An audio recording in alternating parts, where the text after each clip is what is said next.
Hola, muy buenas. ¿Cómo están? Ahorita estaremos presentando lo que sería la actividad formativa número uno. ¿Y de qué trataría? Bueno, pues en este caso estaríamos platicando sobre lo que sería el ascenso de máxima inclinación y el ascenso óptimo de máxima inclinación.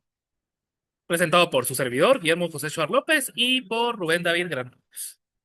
Primero que nada, antes de empezar a platicar sobre estos métodos, primero debemos entender lo que son los conceptos fundamentales, ya que este apartado lo que queremos nosotros es entender cuáles son las definiciones claves y cuáles serían cómo podemos determinar los aspectos que van a ser fundamentales para entender lo que sería la aplicación de estos métodos. Primero estaríamos empezando por lo que sería el gradiente. Ahora se preguntarán, ¿qué es el gradiente? Bueno, pues el gradiente lo podemos determinar como lo que es un vector, el cual indica cómo cambia una función en cada dirección.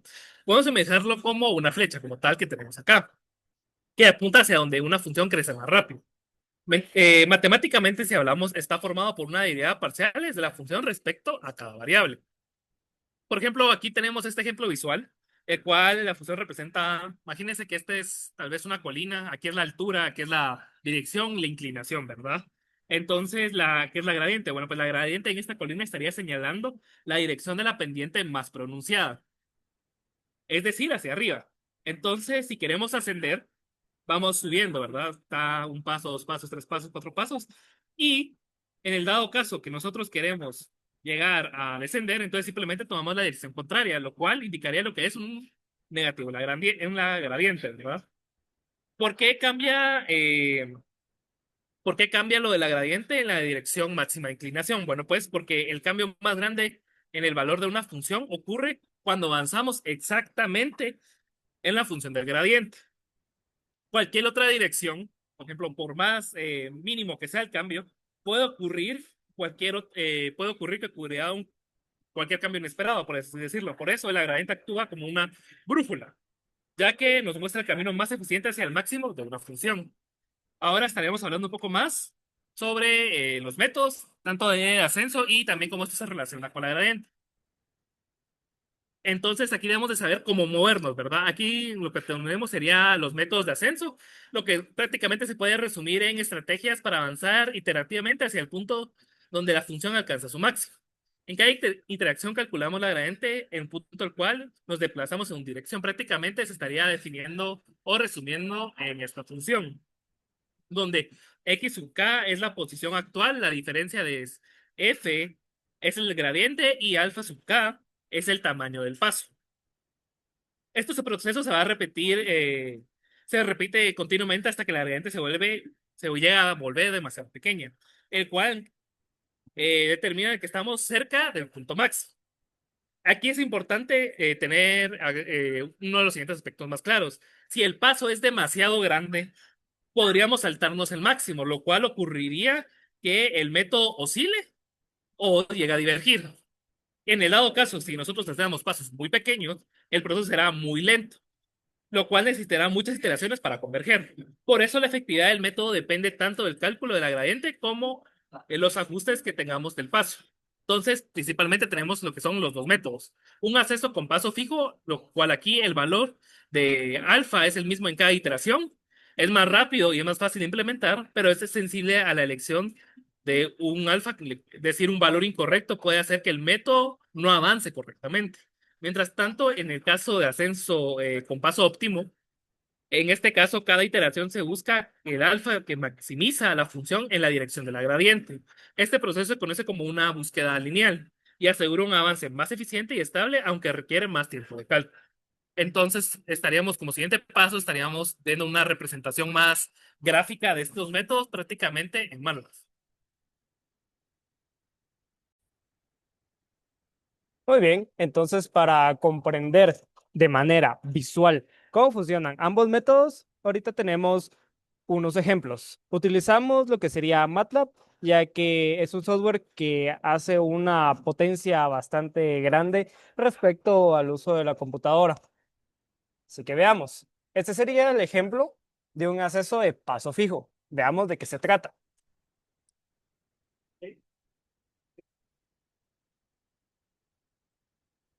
Como queremos ver la manera simple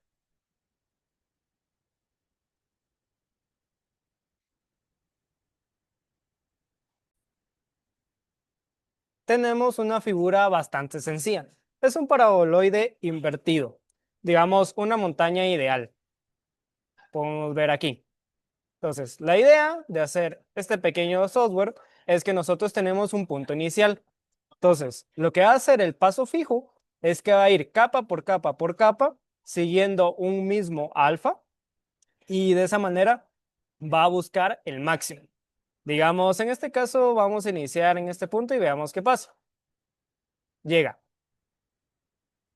Y nos va a arrojar ciertos resultados que ahorita los vamos a interpretar. Entonces, ¿qué pasa si yo inicio desde abajo? Vamos a buscar un punto siempre dentro de mi función.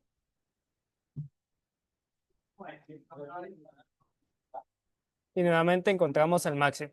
Entonces, ahora bien, primero interpretemos lo que sería estos, que son todas las capas, ¿sí? Y aquí justamente notamos que el rojo nos dice que es más alto, mientras que un azul y casi negro son capas más hasta abajo.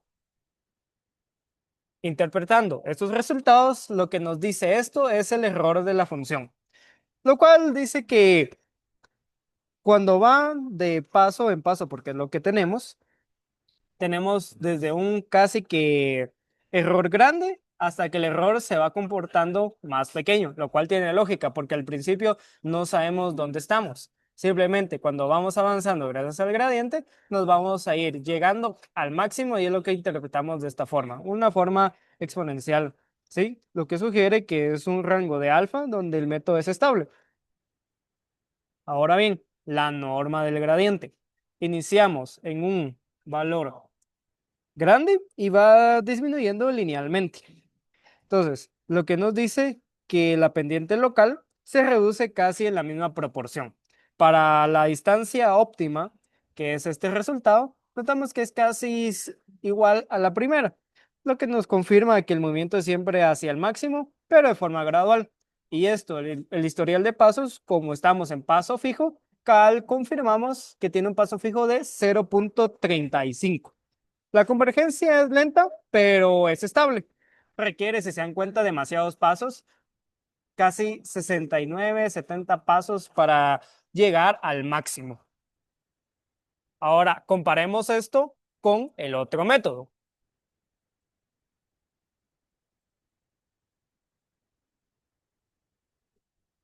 Tenemos la misma figura. Vamos a iniciar. Si yo le doy aquí, lo que me arroja es básicamente que solo hizo un salto, ¿sí? Solamente hizo una iteración para poder llegar al máximo. Pero veamos entonces qué pasa si yo escojo otro punto. Veamos aquí. Lo mismo. Al ser simétrico y no importa en qué pedazo de la gráfica esté,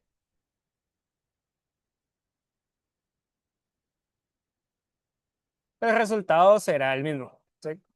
Siempre va de la capa y busca el máximo, pero si se dan cuenta no busca cada paso como estábamos viendo con el método de paso fijo, sino que simplemente da un salto grande. Entonces, el error es básicamente que con dos iteraciones baja prácticamente a cero.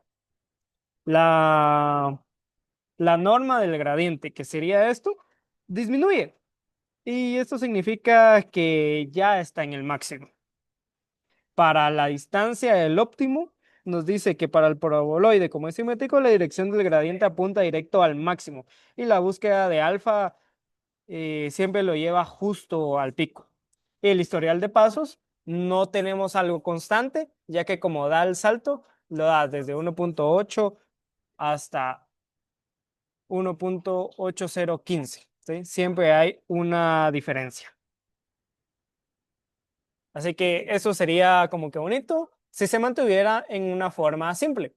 Veámoslo con una forma más compleja. Ese sería para el paso fijo, pero de una forma más compleja, así como este. Ya no hay simetría, pero siempre notamos los niveles de capa. Notamos también 4 picos, ¿sí? 4 máximos locales. Entonces, vamos a iniciar desde un punto cualquiera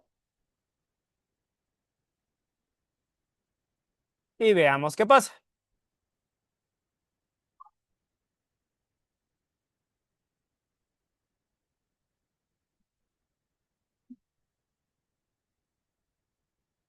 Y hasta ahorita nos arrojó los resultados. ¿Se dan cuenta? En paso fijo dimos hasta 150 iteraciones.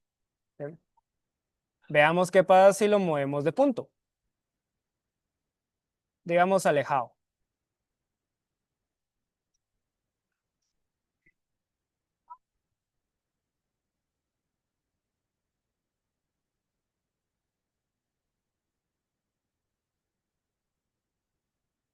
Y hasta ahorita nos arrojó los resultados. En este caso, no dio al punto o el local máximo de los 4 picos que tenemos. Simple dio, sí converge, si se dan cuenta, sí converge, pero al primer máximo local que encontró. Esto se debe a la posición donde nosotros iniciamos. Siempre da diferentes pasos fijos, pero esto depende siempre de dónde es que iniciemos. Y eso es lo que sucede con estos métodos. Veamos si el siguiente logra arreglar más de algo. Este sería con el segundo método, ¿sí? Se dan cuenta, este tendría que ser más rápido, así que probemos si eso es cierto. Elegimos un punto cualquiera y efectivamente dio un paso bastante rápido, un tiempo bastante rápido. Entonces no hizo tantas iteraciones como lo hizo el anterior método. Si se dan cuenta, ni siquiera fue con la forma de la figura, sino que simplemente con estos pasos ya logró llegar al máximo. Veamos qué pasa si lo colocamos en otro punto.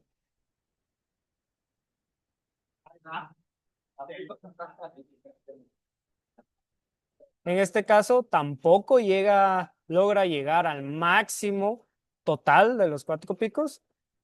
Sin embargo, sí notamos que es mucho más rápido que el anterior. Y lo que sucede con estos métodos que no logra llegar como que al máximo total es porque no tenemos conocimiento global de todo el perímetro de la figura. Por lo cual, aunque este método sí nos logra decir que con menos pasos llegamos a un máximo y sí logra converger. Muchas gracias.